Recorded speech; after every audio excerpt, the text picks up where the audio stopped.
Hi guys, welcome back to another amazing episode of Nke. And as usual, we have a phenomenal woman that will be joining us in a sec.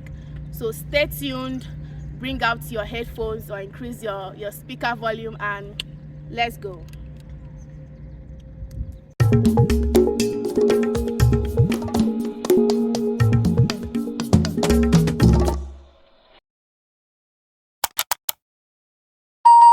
Hello. Hi. I'm going to pretend I don't know your name. Wow. Can you please Just to give it the perks and the energy. Exactly. Okay.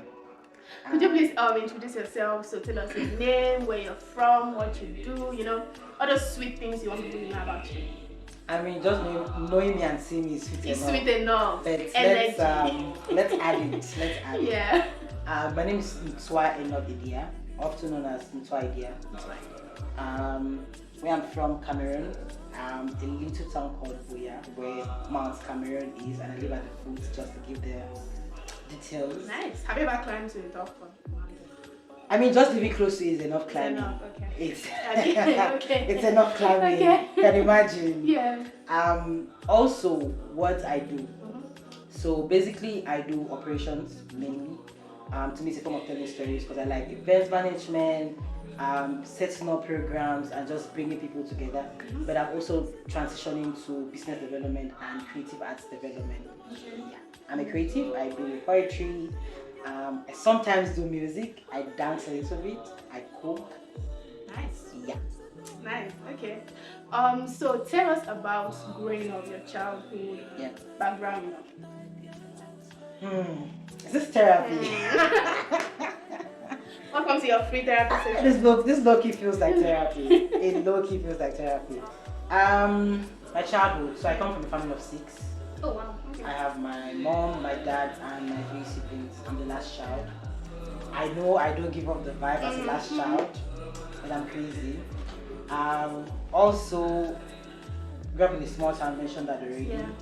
I think I grew up in a family where there's so much love.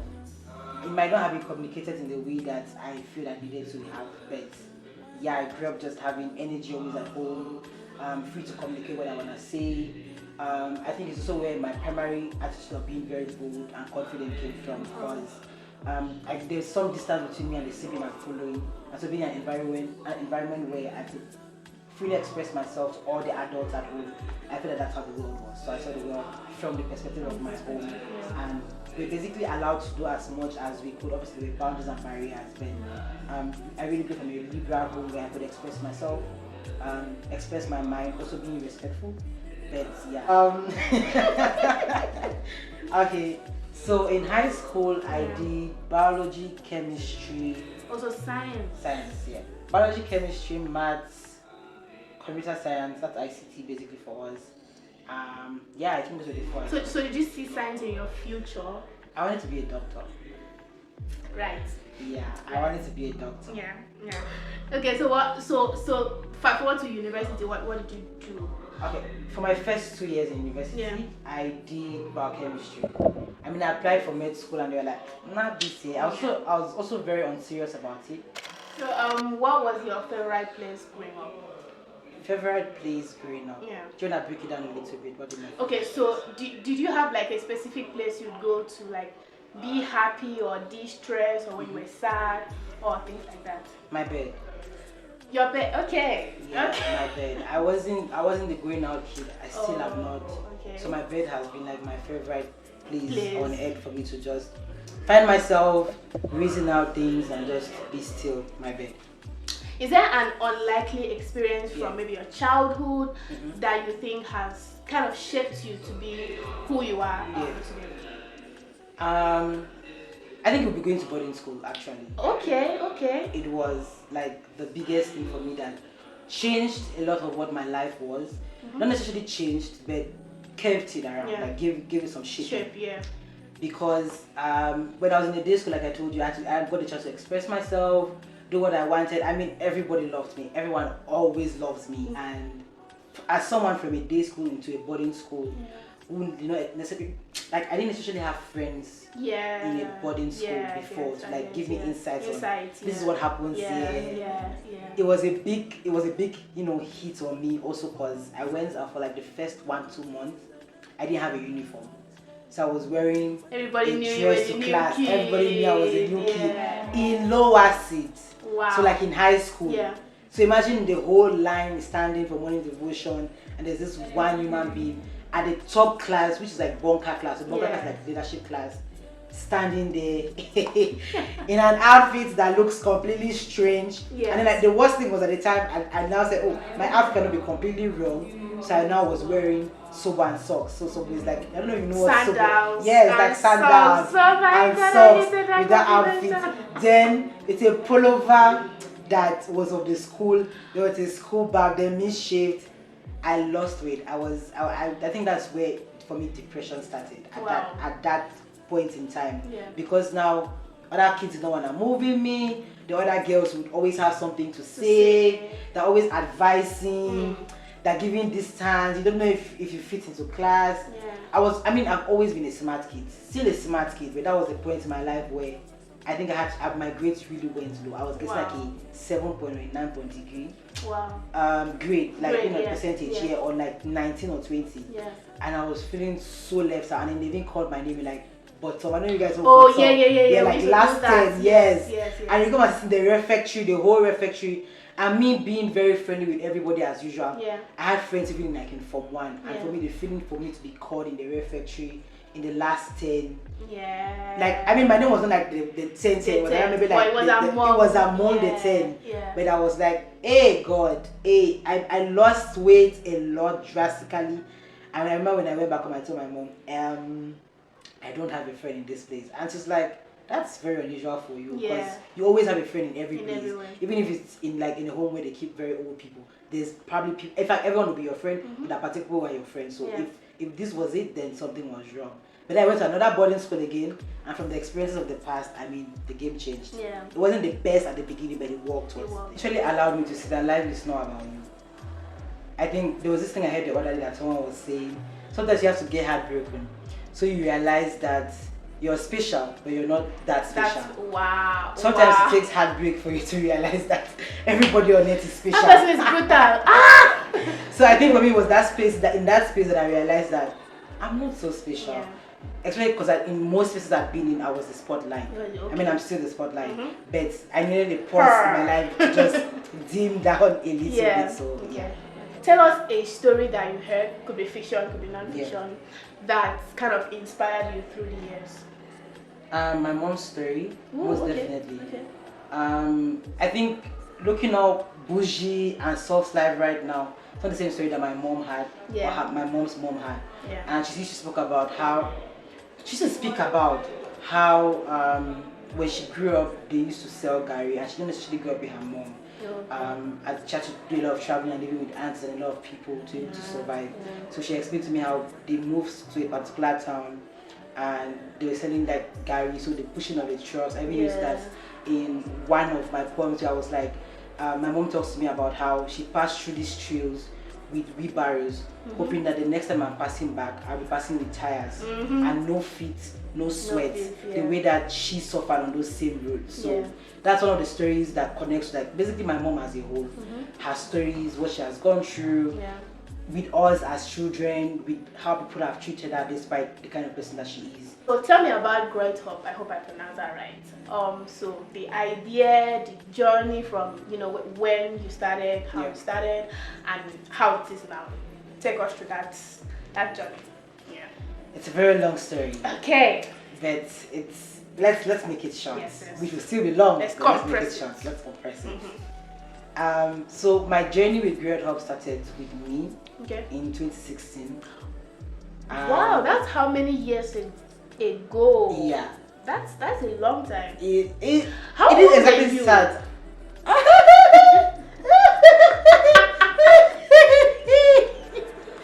No, not this time around. Okay. We are not. We're not doing this. We're not doing it. But just know, at the time, okay, it's fine. I think I can give it. So I was 13 in high school. when I went to the first high school. So when I left and came back home during the break, because we had the crisis in Cameroon, and I was schooling in the region where we've been affected, so the Southwest region. And I didn't go to school for like 6 months because we went for the first half of the year, which is September to December. And in the next half, which was supposed to start in January, we went home for holidays, but they told us we would come back, but they didn't give us like updates still. That's the end. So midway around that period, there was this training program by Jaka. Camera looks good on me. Oh, Tech for skills. God's sake. Tech skills. Okay, And they also added like poetry, blogging, content creation to it. And I went for it. I remember my other sister holding my hand and telling me, oh, rather than staying home, take me to this thing. And I feel like my whole entrepreneurial journey was really defined during that period when I stayed at home. Because she took me to different programs, different crash courses, spoke to me about entrepreneurship. And I think during that period, I went in, and this guy called Chasa Kamga, and he was one of the people that were training, and he was working at Edia at the time. So I remember walking into the space with my sister, and it's like, what are you here for? Poetry class? I'm like, no, I'm here for web development, blogging, content creation. He's like, oh no, you're meant for poetry class. And I'm like, no. Then when he sat down, and like every other person sat down, he was talking about what poetry is all about.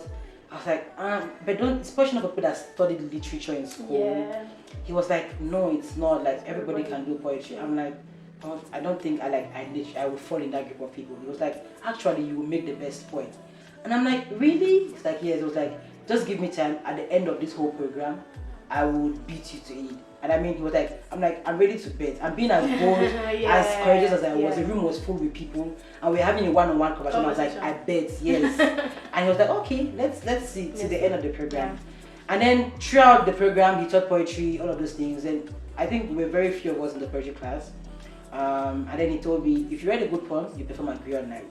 I thought, oh, what's griot night? I didn't even know what it was about. Like, oh, there's this thing I hold, people come together and then you perform. I mean, an opportunity to be on a stage, I was happy. So I wrote this poem titled My Dead, explains how life to me basically goes when I wake up one morning and I realize that I'm dead. And my whole family is crying and I'm not able to contextualize what is happening and I'm still clueless and I'm like, why are you crying when I'm standing in front of you? And I performed the poem and it was one of the most, I think my most beautiful audience I've ever had. The room was filled with people that are like above their 25s. I was the youngest in the room at the age 14 and it was so beautiful for them to just celebrate me and allow me to express myself. It was amazing. And for me I was like, this is good, I like it. And I remember when I was performing for most of the performance, I was like, am I in the right space? I was not thinking about any other thing but the fact of reliving that dream that I had. And I mean, it was just me imagining the dream and writing about it. And I remember I had written so many other poems before that one. Fast forward, I went back to school, so I moved to another boarding school. And I remember that when I got to school, I was like, I want to perform. I want to keep doing this. I enjoy performing. I mean, I performed a couple of times when I went back to school, but I was like, I want to perform. I just want to keep performing. But then when I came back now to go to university, I was 16 at the time, 17 at the time. There was no space and just I had traveled. And I was like, okay, what's happening? So I struggled, reached out to him, made a couple of connections here and there. I know that I could manage the event at the restaurant. So I went to manage the event at the restaurant. They were not consistent with it. It wasn't giving me the same vibe that I had felt at the very first time that I had that stage. And so I also remember that going to university was tough for me because I'll be in the lab instead of looking through the microscope. I'll be there manipulating my phone. I'll be doing the most. I would just be interacting with poetry. I remember I had a performance on Friday. My parents would have to remind me to read. So with poetry, it could come in anywhere. I mean, I still write poetry now on the bike. For me, it hits anywhere. And sometimes I feel like I'm on the bike, I'm struggling with stuffs, and I'm literally typing. Like it just gives at any time. Actually, I spoke to a couple of friends of mine from secondary school who are known with creatives. Also, this is another side. The person who killed my dream in becoming a music artist is comfortable somewhere right now doing music, and we are still friends, but there's always just that feeling of, I know that you're the person who killed my dream. I used to sing a lot. Do they know that they killed your dream? I mean, I told them, but they took it as a joke. Yeah, Okay. they took it as a joke. I wanted to be an artist and a doctor. Alright, okay. And my sister used to tell me you can't do the same thing at the same time. But I mean that's what the Griot Hub is all about as well. So we came together, started the Griot Hub as a safe space for creatives to tell their stories, because I wanted that safe space. Yeah. I felt like for me, I still feel that for me, I can't perform in an audience that does not understand what my art is, or does not give me the attentiveness. For me, performing in a space is beyond the room. It's the people, the energy that I can receive to, you know, fully interpret to you. So we were there basically, and we've been having like events continuously for the last 2 years. They've been an amazing team, supporting what we do. If I can do a free shout out, but they have allowed so many creatives in Cameroon. I think in our community in Cameroon we have about 150 creatives who come together to like share their stories. And it's not just sharing a story to any random person, but it's to people who listen to you, listen to your words, appreciate the words you're saying, the dance you're giving, and also give you back that energy. And I remember there was this story, this short poem I wrote. I can't pick around the exact lines, but it's to say the Griot Hub basically, or the Griot Nights for us through the Griot Hub, is to tell the world that we are coming to you with a story, and we have traveled long miles to tell this story to you. So there are two things you can do. You can either listen to us and help us out, or you refuse to help us out. And know that whatever thing one person comes and tells you about the Griot Night, I'm telling you a story of so many other creatives from the Griot Night. And to me, I was like, I think the Griot Night for us is a space where we watch people who feel like they want to drown, who have a story to tell, and we come to that space together to either save them or allow other people to save us. So it's a form of our pulling people's hands, or helping to pull other people's hands. So coming to ALU and doing business, I really love money, and transitioning to study business. I wanted to be a business developer, and just enjoying how I think businesses really thrive from stories as well, and how what we see outside is a form of story creation. I'm like, the creative economy doesn't benefit a lot from that, but it's most other sectors are stemmed from that part of stories, engagement, creativity. So why don't we create a space that allows creatives to always feel safe, but at the same time realize that you can make money from that safety. You can make money from your vulnerability, and not because they're gonna be crying everywhere, but it's because they have this sense of capturing the world. They're in tune with their emotions, so they can use it. They can detect, they can tell. So that's it. Amazing. What would you say is like the best and the worst part of being a poet? The best and worst part of being a poet.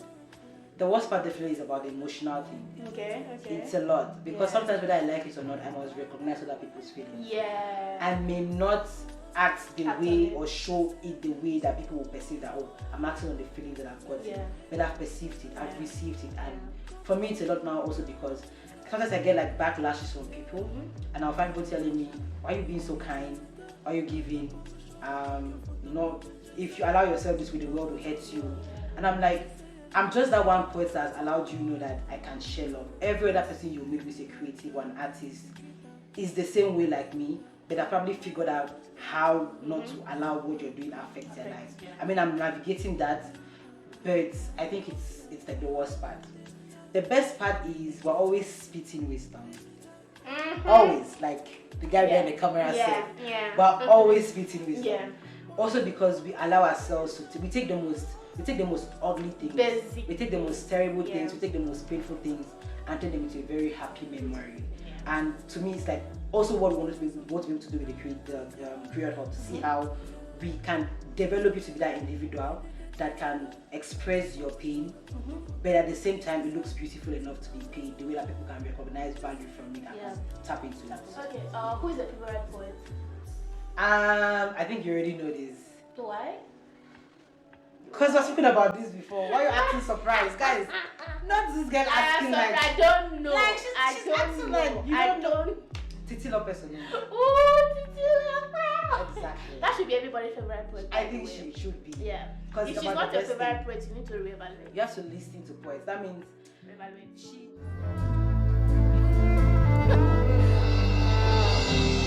This is how we disappear. We fall backwards into our mother's mouths, become them. Become the only stories we have ever been told. She embodies a lot that I think really talks about who a creole is. Like someone who talks about stories and all. Women who She offer allows their bodies into she the belly tells of the beast to her protect life their stories children. and lessons in a way where you can be like, This is I may how not have people gotten to the listen. stage where you felt this, We but I tumble felt it into at felt my own it, level. exactly. And it Bones hits. beating to pulp. It I know what you hits. mean. I mean, I have a whole lot of The other weight people a that man with enjoy a their hole in poetry, his chest. but she And the vacuum is takes African. us I'm biased. to a I'm really place where we have biased never enough, yet we because are she's too in my much. context. She feels Our what I'm mouths going too through. big, She our communicates in bodies a way too that I bold, can too listen soft, to too what much she's like saying God, and be wild pleased. things to be And I think tamed. she allows me to breathe. So the beasts come, when I started listening to her, I think that's dragging when I the wrote screeching the bodies poem of Breathe, Yeah. which, you know, Yeah. people should go find. Yeah, go find. Yeah. Okay, so has there ever been like a time you tried something and failed? Can you tell us about that? Hey guys, that's me every day. I feel guys, I know this is where I think this was therapy. Cause I fail every day. And sometimes I laugh about how people just walk up to me and be like, you're doing amazing, you're great. That's also part of me failing because They don't know, yeah. for the longest, I was not used to other people telling me that I do great. So I was more of self-acknowledgement. Yeah. So when people give me comments about how I'm doing amazing, I'm working on the world, I personally am like, I don't know how to receive this. So on a personal note, I fail every day. But my biggest failure would definitely be Grilled Hub. Not that it's not doing a great job. It's obviously creating impact. Yes, But to me, I don't want to just see Grilled Hub as a social enterprise or something that is creating change. Because at a particular point, I keep asking myself, what's the essence? I could wake up one day in the morning and just be like, thank you very much for accepting my ideas. I'm not feeling okay. Wrapping it up. I'm hurt, but I think my mental health is a priority right now, and I think whoever is ready for this can take it. But I think I fail every day in trying to, one is to understand creatives, one is to see if the way I feel is the way other creatives feel. If those feelings and vulnerabilities is something that money would affect, or if money would take control of. It's one of my biggest failures. But also, if I can just quickly add, I think I fail every day in how I love people. Okay. I think I'm an intentional lover. And I'm like, when I love someone, I love someone. I don't thought about how I love you. You know that I love you. And I think I feel like that every day because sometimes I love people without learning how to love myself back. So I'm not cautious about what this person is doing to me because, you know, love is, I go with the scripture of, I'm a Christian. Guys, I'm a Christian. So there is, I love God, I really love God. And I go with the 1 Corinthians chapter 13. Which love is patient, love is kind. So sometimes when someone annoys me, most of the time when someone annoys me and I'm pissed and I say it's okay. I say it's okay because in my mind I'm saying love is patient, love is kind. So I tell myself that loving people allows me to breathe. So I think that's also like what built my relationship with God because I think when you understand that God is love, you know you cannot breathe without love. You cannot even get that air. So God loves you enough that He gave you air to breathe. So I'm like, if you wanna also heal, you need to space away from people. Is there anything you are currently like working on now, and you know what's it? Yes. Okay, I can tell you were waiting for this question. I was. I'm working on a lot, but the one that matters most to me is I'm not a big fan of my birthday. When's your birthday? February 8th. Oh, nice. Okay. I turned 21 this year, and I want to fundraise for creatives. Okay. I mean, to me, it would not make sense if during the year I'm struggling with creatives when there is a lot. So my current project is fundraising $50,000 in cash and in kind. So if you're an expert in storytelling, obviously you offering us a lesson to other creators of storytelling. For us, that's worth $200 or more. And that's, so if someone else has a partnership they want to offer us to maybe see how to bring in creatives to talk about the digital economy and what they can use, how we can use creative arts in the digital economy, or how creativity falls in political systems, or how creative arts helps in the development of countries, that to us is fundraising. So my goal is $50,000 cash and kind. I mean, I started with cash, but now but I transitioned to kind. kind, So when I blow you, exactly. I blow you, I Exactly. Yeah, it's fair. That's my current project. That is, I think I want everybody to Oh, know. that's amazing. That was really brilliant. Actually, I couldn't have done that. Thank Guys, so there is a fundraising. I'm going to try to put the link or how to get in contact with Edia in the description. So please go and you don't have to donate cash. If you donate cash, I would very much like that. But you don't have to. You could donate your time, your talent, your creativity. You could teach, you could mentor a creative. You know, give back to the society in a sense. In any way, with whatever Yes. you have, partnerships, opening up your spaces for creatives to perform, calling us to ask how you can be involved, anything, your free time, 1 or 2 hours in a day, whatever you have, to us is fundraising. Yeah. Amazing. Tell us your favorite African proverb. There are lots. Ah. There are lots. Ah. I mean, my mom will probably be disappointed that hers are not the favorite. I think also because I've transitioned out of my mom's. Yeah. Because my mom used to say, oh, the biggest fool is the one who deceives himself. As sometimes I'll be like, I'm doing my thing, you're telling me the biggest fool. How am I? I'm like, Mom, sometimes I'll boldly say, Mommy does not work in this context. But my favorite would be, I don't know the exact line, I don't know who wrote it, but I saw it somewhere that said, wood that has already caught fire would not take a long time to set alight. Something around that. Oh, yeah. I have to listen to only 5 artists. Yeah. Which would you 5 artists. Just 5.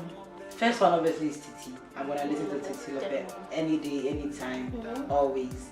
Second is, I'm gonna butcher his name, Mario Ken. Okay. Mario Kun. Mayor Kun. Yeah, okay. I know him. Yeah, There's okay. him. Yeah. Nathaniel Bassi. Definitely. Any day, anytime. Don't sing. Okay, I think that's the name. Yeah. And Bessie Chino. Paint us a picture, you know, Yeah. of your perfect day. What is your perfect day? First of all, a perfect day.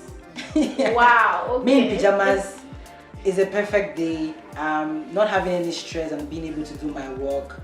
Also, just spending the day cuddling with, you know, the love of your life or, you know, people that you enjoy. Yeah.